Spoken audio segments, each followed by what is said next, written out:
confidence is not what they told you it is. You were taught that confidence comes from soft affirmations, from repeating in the mirror that you are enough, from whispering little lies until you almost believe them.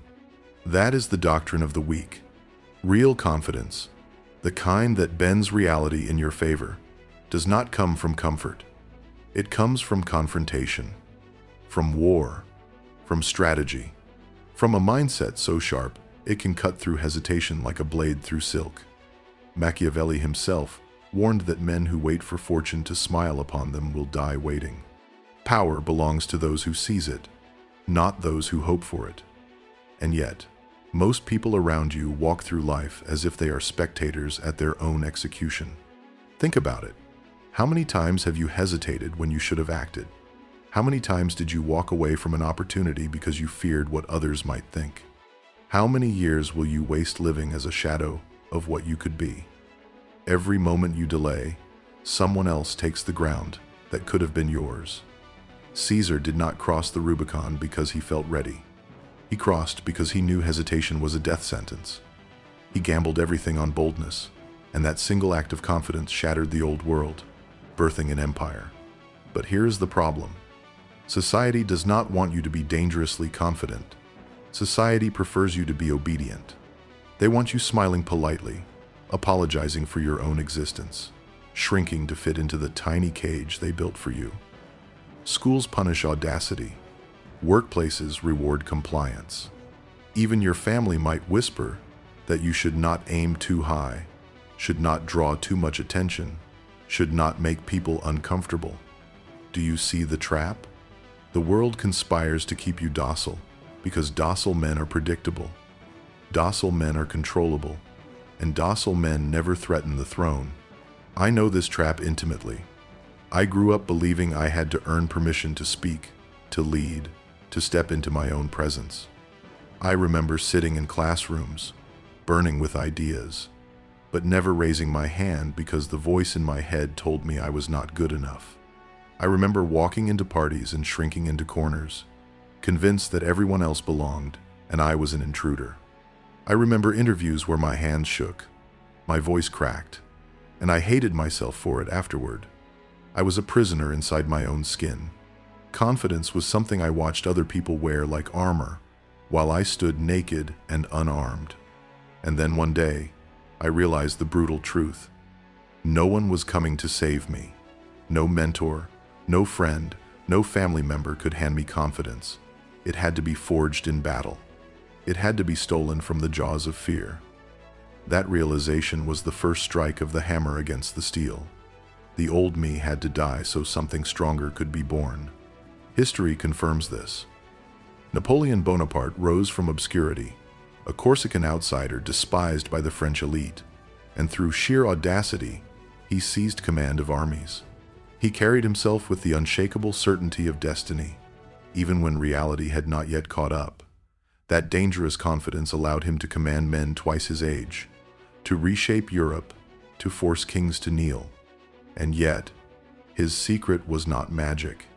His secret was that he refused to hesitate. He weaponized confidence as a tool of conquest. You can do the same. You are not doomed to be timid. You are not condemned to a life of smallness. Confidence is not reserved for the chosen few. It is a system, a weapon, a state of being that you can cultivate in less than 30 minutes if you dare to step into the fire. But here is the question that matters. Will you? Are you the type of person who hears this and dismisses it as rhetoric? Or are you the type who seizes the opportunity to transform? Time is running out. The clock does not pause while you deliberate. Every second you remain timid, someone else is learning to dominate. The battlefield of life is merciless, and hesitation is equivalent to surrender. So I ask you now, are you willing to kill the old version of yourself and step into the dangerous confidence that history's conquerors wielded? Or will you remain a spectator while others carve their names into eternity? Because, make no mistake, this is not about feeling good. This is about survival. This is about victory. And in the next 30 minutes, if you stay with me, I will hand you the blueprint that men like Machiavelli, Caesar, and Napoleon understood. Confidence as a weapon of domination. Most people imagine that confidence is a gift handed down at birth, as if some men were blessed by the gods while others were destined to walk in shadows. I used to believe that lie.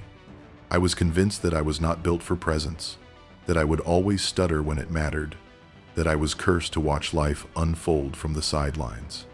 What no one told me was that confidence is forged, not given. But before I ever understood that, I lived years as a hostage to my own insecurity. I remember the first time I tried to speak in front of a crowd.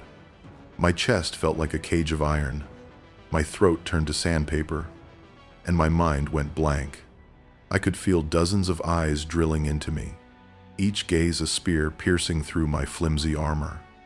My voice cracked, words tangled, and when it was finally over, I wanted nothing more than to vanish. That humiliation branded itself onto me. For weeks afterward, every time I thought about speaking up, I saw their faces again, felt the burn of shame again, and convinced myself that silence was safer than failure. This weakness followed me into every arena of life. In classrooms, I bit my tongue instead of sharing ideas I knew were valuable. In jobs, I watched less talented men seize promotions simply because they projected certainty while I hesitated. Even in relationships, I found myself deferring, apologizing, shrinking, until I realized I was disappearing. That is the quiet death most men endure. Not death by sword, but death by self-erasure, and the world applauds it, because a man who erases himself is easy to control. But the turning point came in an unexpected moment. I was standing in front of a mirror, hating the reflection that stared back. I saw fear in my own eyes, shoulders slouched, as if to apologize for existing. And then a thought sliced through me like steel. If I met this man in battle, I would not follow him. That was the moment of truth. How could I expect others to respect me when I did not respect myself? How could I hope to command if I could not even command my own body, my own voice, my own mind? This is where the Machiavellian truth struck me. Niccolo Machiavelli, in his writings, makes one lesson painfully clear. Power respects power. Appearance is not decoration, it is a weapon. You must project certainty even when you do not feel it, because men judge with their eyes long before they judge with their minds. Think of Winston Churchill in the darkest days of war. Britain stood on the brink of annihilation, bombs raining from the sky, and yet Churchill's voice thundered with defiance. Was he always certain of victory? Of course not. But he understood that projecting confidence was itself a strategy of survival. His confidence became contagious, turning despair into resolve. I began experimenting. Small changes at first. I forced myself to speak up even when my heart raced. I trained my voice to hold steady even when I felt like collapsing. I walked into rooms with my head high, even when my stomach churned. Each act of defiance was a battle won, each step a brick laid in the fortress of confidence. I was not chasing feelings anymore. I was building habits. And then something strange happened. People responded differently. They listened longer, deferred more, and respected my presence. Their reaction reinforced my resolve, and the cycle accelerated. Do not misunderstand me.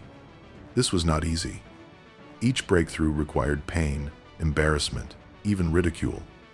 But those scars became medals of war. Every conqueror in history has known this. Alexander the Great was not born fearless.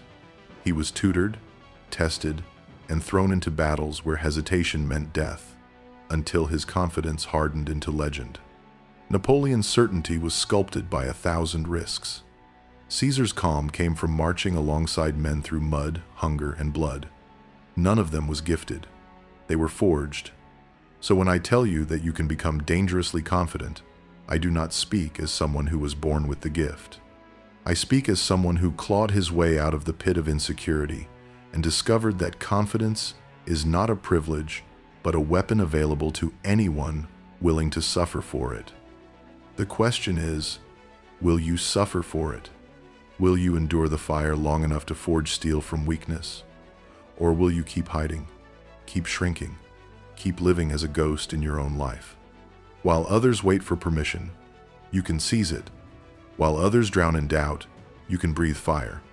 But it begins with a choice to reject timidity, to reject obedience, to reject the comfortable coffin of mediocrity.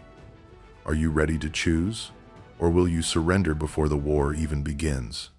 The tragedy of modern self-help is that it pretends confidence is about comfort, about affirmations, about feeling safe in your skin. That is a lie. Confidence has never been about safety. True confidence has always been about danger, about power, about commanding the battlefield of life.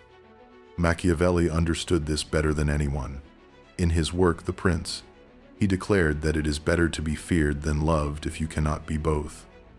Why? Because fear and respect are foundations that do not crumble, while affection alone is fragile and fickle. Think of Caesar standing at the Rubicon. By Roman law, he was forbidden to march his legion into Italy. The Senate demanded his obedience. To cross meant treason, exile, even death. But Caesar also knew that hesitation would reduce him to irrelevance. So he chose boldness. He looked at his men, declared the die is cast, and crossed. That act was not born of hesitation. It was the embodiment of dangerous confidence. The Rubicon moment is not just history. It is philosophy. Every man faces his own Rubicon. The timid wait, the conqueror crosses. Now ask yourself, how often do you live as if you were standing on the banks of your own Rubicon, staring at the opportunity before you, but refusing to move? You wait for certainty, for approval, for the perfect moment that never arrives. And in waiting, you betray yourself.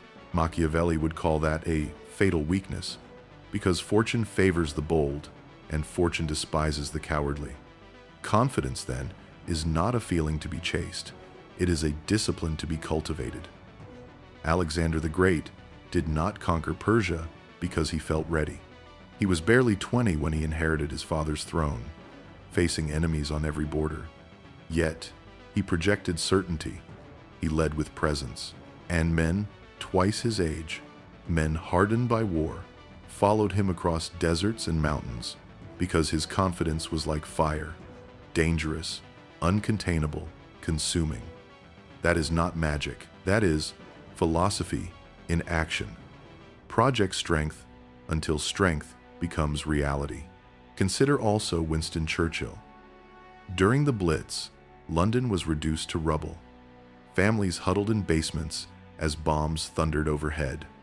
The easy response would have been despair, but Churchill's speeches rang out like the toll of a great bell.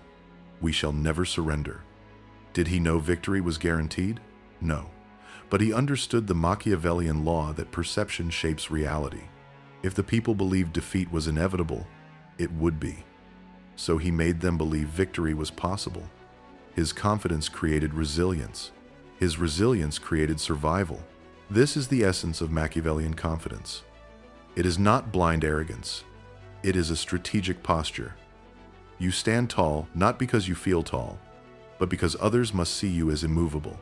You speak with conviction, not because you are certain, but because certainty itself is a weapon.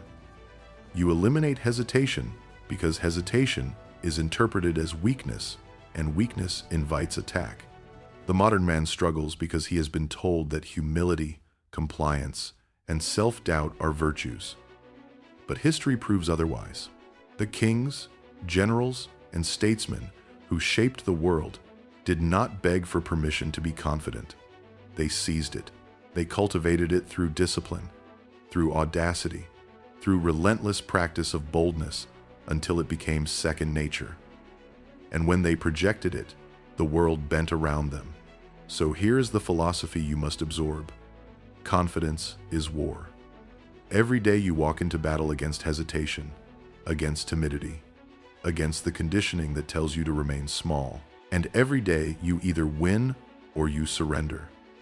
Machiavelli warned that men are blind to their own weakness until it destroys them. Do not wait for destruction. Choose the philosophy of boldness now. Are you ready to cross your Rubicon? Or will you keep staring at the water, paralyzed by fear, while history marches without you? If you want to build dangerous confidence, you cannot rely on vague slogans or empty affirmations. You need a system as precise as a battle plan. Confidence is not an accident. It is engineered. It is cultivated through deliberate action. The timid hope to stumble into confidence someday. The strategist manufactures it. The first principle is embodiment. Your body is the armor you wear into every confrontation. Machiavelli insisted that a leader must appear strong even when he is not. Appearance creates reality. Modern science confirms this ancient wisdom. Studies on posture reveal that standing tall, shoulders back, chest open, does not simply change how others see you. It alters your own neurochemistry. Testosterone rises, cortisol drops. In simple terms, the body tells the mind it is ready for battle. Caesar understood this. He rode at the front of his legions, visible, unflinching, so his men would believe in his invincibility. The truth of his nerves did not matter. The appearance did. The second principle is voice. Weak men mumble, strong men command. The battlefield of influence is one with tone as much as words. Research shows that a steady, resonant voice makes others perceive you as more credible, more competent, more dominant. This is why Churchill's speeches still echo across time. His tone carved certainty into the hearts of his listeners. Even when the skies above London rained fire, his voice declared defiance, and people believed him. You must train your voice as a weapon. Slow down. Breathe deep. Let silence sharpen your words like a blade.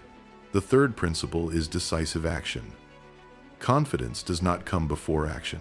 It comes after. Most men wait to feel ready. They wait to feel bold. That wait never ends. The Machiavellian understands that confidence is forged in movement. Take the step, and the feeling follows.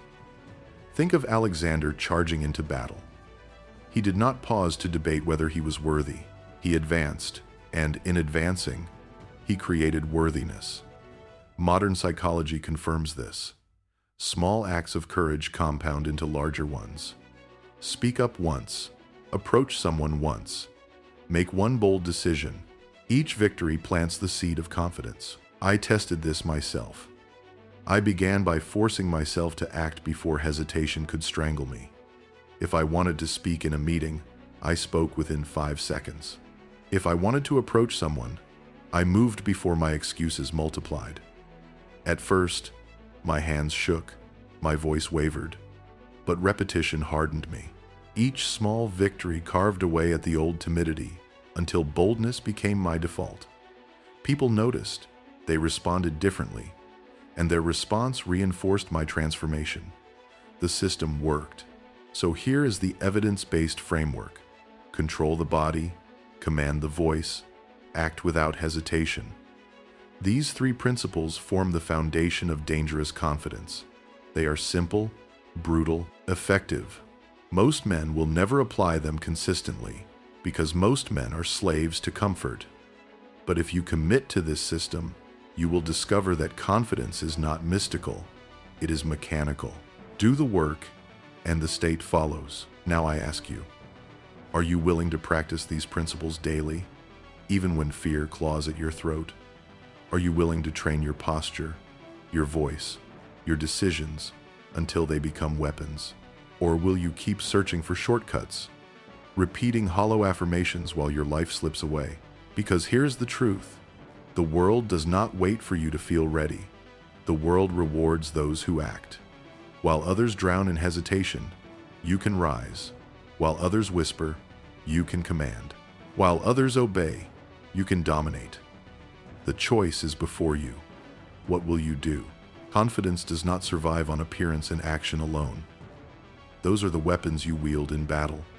But every weapon must be sharpened by preparation. If you step onto the battlefield without preparation, your confidence is fragile, your armor paper thin. Real confidence is not only external posture, it is internal certainty built on discipline, knowledge, and mastery. The fourth principle is preparation. Look at Napoleon. Before his armies ever marched, he devoured history and strategy. He studied Caesar, Hannibal, and Frederick the Great until their tactics ran in his blood. When he commanded his troops, his certainty was not an illusion. It was the product of preparation so deep that he knew his enemies better than they knew themselves. That kind of preparation is not glamorous. It is endless reading, planning, and drilling, but it creates an unshakable core. When you are prepared, your confidence does not waver because you have already fought the battle in your mind. The fifth principle is controlled exposure. You cannot train confidence in silence. You must expose yourself to discomfort, to resistance, to the very arenas that terrify you. Psychologists call this exposure therapy, placing yourself deliberately in feared situations until fear loses its power. Machiavelli would have framed it as controlled risk, a prince who never risks rules. I learned this firsthand. I forced myself into situations where failure was likely, such as public speaking, leadership roles, and confrontations. Each exposure was agony, but each time I survived, the chains of fear weakened. The sixth principle is feedback and adaptation. Confidence is not a stubborn delusion. It is flexible strength. Alexander the Great did not win every battle by charging blindly. He adapted. At Gaugamela, facing an army many times the size of his own, he shifted tactics mid-battle, creating a wedge formation that shattered the Persian lines. His men followed because they trusted his confidence, and his confidence came from his ability to adapt. You must do the same. Seek feedback, observe results, adjust your methods. Each adaptation adds another layer to your confidence, because you know you can respond no matter what arises. Modern research validates these truths. Competence breeds confidence. Skill repetition rewires the brain, reducing fear responses and increasing dominance in familiar situations. Controlled discomfort expands your risk tolerance. Feedback accelerates growth. These are not theories, they are measurable patterns. But most men ignore them. They want shortcuts. They want the illusion of confidence without the discipline that produces it. And so they remain weak, pretending while others conquer. I remember a time when I walked into a debate unprepared, relying only on posture and tone. For the first few minutes, it worked. People listened. But the moment a sharp question came, my facade cracked. My words stumbled. My confidence collapsed. That was the day I learned that an external display is useless without an internal substance. Afterward, I studied relentlessly, rehearsed arguments, and exposed myself to hostile audiences until the pressure felt normal. The next time I entered a debate, I did not just project confidence, I embodied it. And no question could shake me. So here is your extended framework. Prepare relentlessly, expose yourself deliberately, and adapt constantly. These principles build the inner fortress that supports the outer armor. Without them, your confidence will shatter at the first blow. With them, your confidence will harden into something dangerous, something indestructible.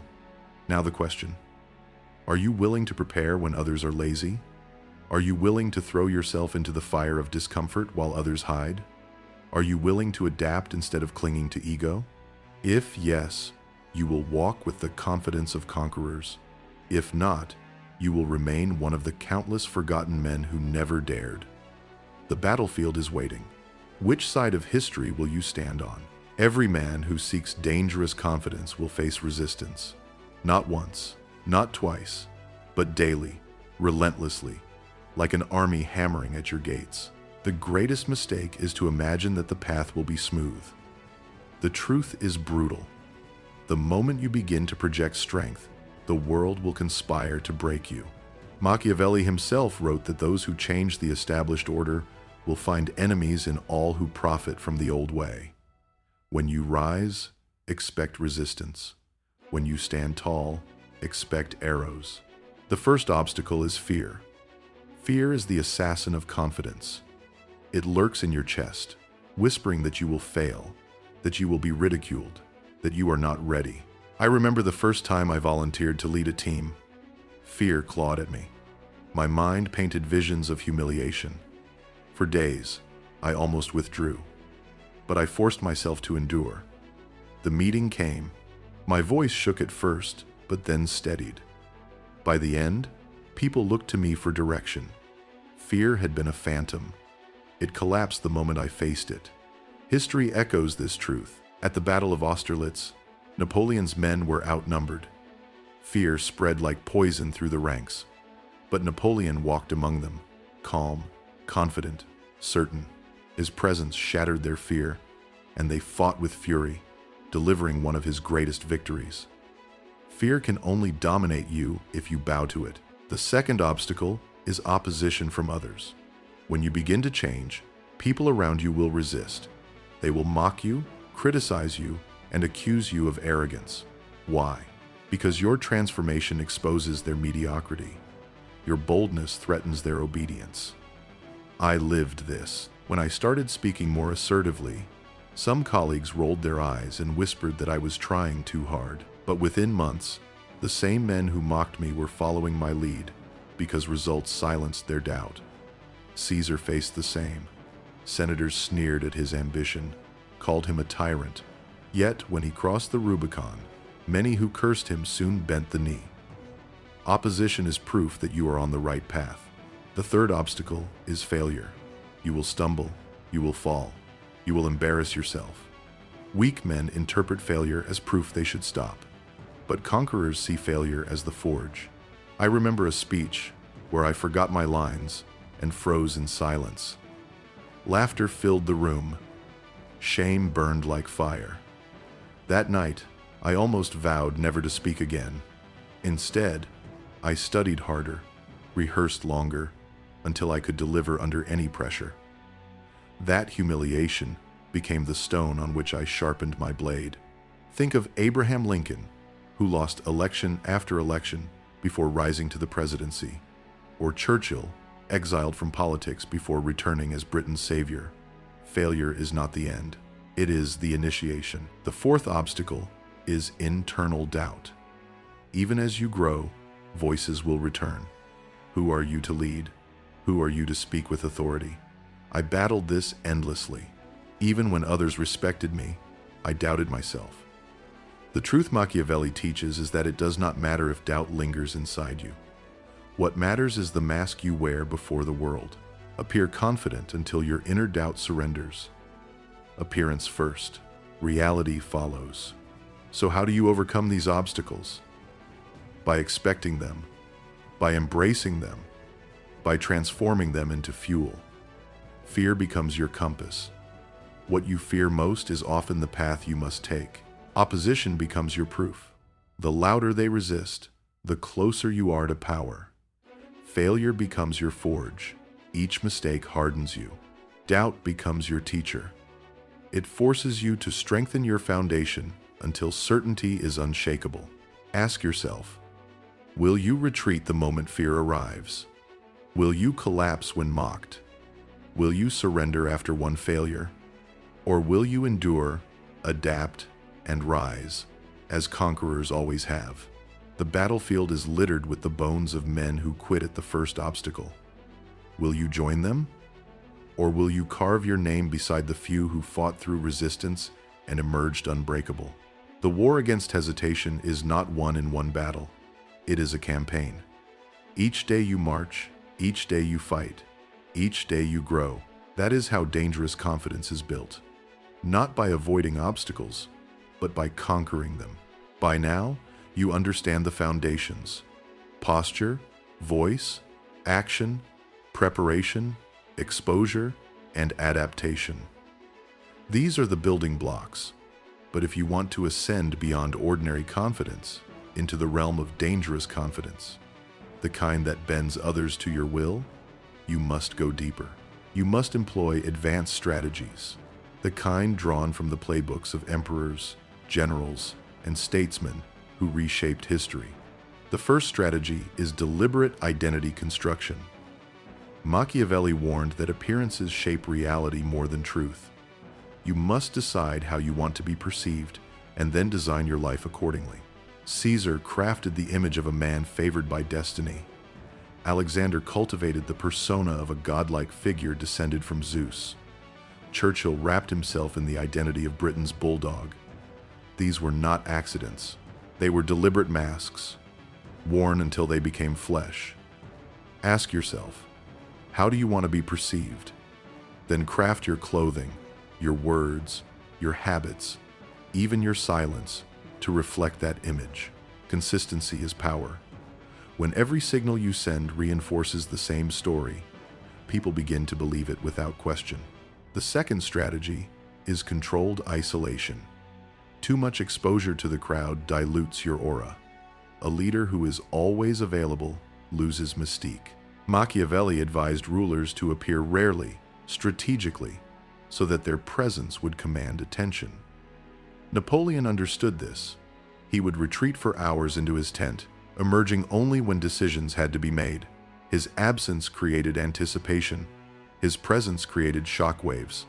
Apply this to your own life. Do not always be the first to speak. Do not always be present. Withdraw strategically so that when you appear, your confidence carries the weight of scarcity. The third strategy is calculated risk. Confidence that never risks is performance, not reality. Real confidence is tested in the fire of uncertainty. Alexander marched into India with an army exhausted by years of conquest. Logic said retreat. He advanced, gambling everything. The result? His legend grew beyond measure. The timid wait for certainty. The confident create certainty by acting. You must do the same. Take risks that stretch you beyond comfort. Risks that force growth. Each victory multiplies your confidence. Each failure hardens your resilience. The fourth strategy is psychological warfare. Confidence is not just about how you feel. It is about how others feel in your presence. Use silence as a weapon. Use direct eye contact as a blade. Control the pace in conversations so others must adjust to you. I remember once deliberately pausing during a heated negotiation. The silence grew heavy, uncomfortable. My opponent filled it with concessions. I said little, but my confidence dominated the exchange. This is not manipulation for cruelty's sake. It is a strategy. You are teaching others that in your presence, they adapt to you, not the other way around. The fifth strategy is ritualization. Great men anchor their confidence in rituals that steel them before battle. Roman generals offered sacrifices to the gods before campaigns. Churchill had his daily routine of reading, writing, and reflection before delivering speeches. I developed my own rituals, breathing exercises before speaking, rehearsing key lines until they felt carved in stone, walking into rooms with deliberate steps as if I already owned the ground. Rituals condition the mind. They remind you that confidence is not chance, it is command. Together, these advanced strategies create a new level of confidence. You become more than a man projecting strength. You become a presence that others cannot ignore. Every movement is calculated, every word deliberate, every silence is heavy with meaning. This is not arrogance. This is Machiavellian mastery. So I ask you, will you construct your identity with precision, or let the world define you? Will you risk boldly, or rot in safety? Will you wield silence and ritual as weapons, or stumble into battles unarmed? Dangerous confidence is not for the lazy, not for the timid, not for the obedient. It is reserved for those willing to think and act as strategists of their own existence. The question is no longer whether you can become confident. The question is whether you dare to use these advanced strategies to become dangerously confident. Do you? We have marched together through the battlefield of confidence. You have seen the weakness of ordinary men, their hesitation, their obedience, their fear. You have studied the lessons of conquerors, Caesar crossing the Rubicon, Alexander charging into Persia, Napoleon breaking empires, and Churchill defying annihilation. You now hold in your hands the blueprint they carried. Confidence not as a feeling, but as a weapon. But holding the blueprint means nothing if you do not act. Here is the brutal truth. Most who hear these words will do nothing. They will nod. They will feel inspired. And tomorrow, they will return to timidity. That is why the world remains full of obedient men, and history remembers only a few conquerors. Time is running out. Every day you delay, the chains of hesitation grow heavier. Every moment you wait, another man seizes the opportunities you surrendered. How many years will you waste before you admit that your life is slipping through your fingers? The challenge before you is simple, but it is not easy. In the next 30 minutes, you must act. Not tomorrow, not someday. Now, write down the one action you have been avoiding, the one decision that has haunted you, the one confrontation you have delayed, and then execute. Make the call. Speak the words. Cross your Rubicon. Because confidence is not built in theory. It is built in war. When I first began this transformation, I waited for courage to arrive. It never did. Only when I forced myself into action did the fear collapse. Only when I endured humiliation did I find strength. Only when I acted did I begin to transform. That is the forbidden knowledge most will never accept. Confidence is the reward of action, not its prerequisite. Act now, and you will have confidence. Wait, and you will die without it. History has no patience for the timid. Machiavelli himself warned that fortune favors the bold. Caesar did not wait for permission to cross the Rubicon. Alexander did not wait for guarantees before charging into battle. Churchill did not wait for certainty before declaring that Britain would never surrender. They acted, and the world reshaped around them. What about you? Will you act, or will you remain another forgotten man? Obedient, invisible, irrelevant. The time for excuses has ended. You have the system, you have the strategies, you have the philosophy. Now you must prove that you are not like the countless who hear and do nothing. This is your call to arms. Kill the old self. Forge the new. Walk into the world with dangerous confidence and claim the ground that belongs to you. I leave you with this challenge. In 30 minutes, will you remain the man you are now, or will you become the man you were destined to be? The choice is yours, but remember this: hesitation is surrender, and surrender is death. Choose boldness, choose action, choose dangerous confidence.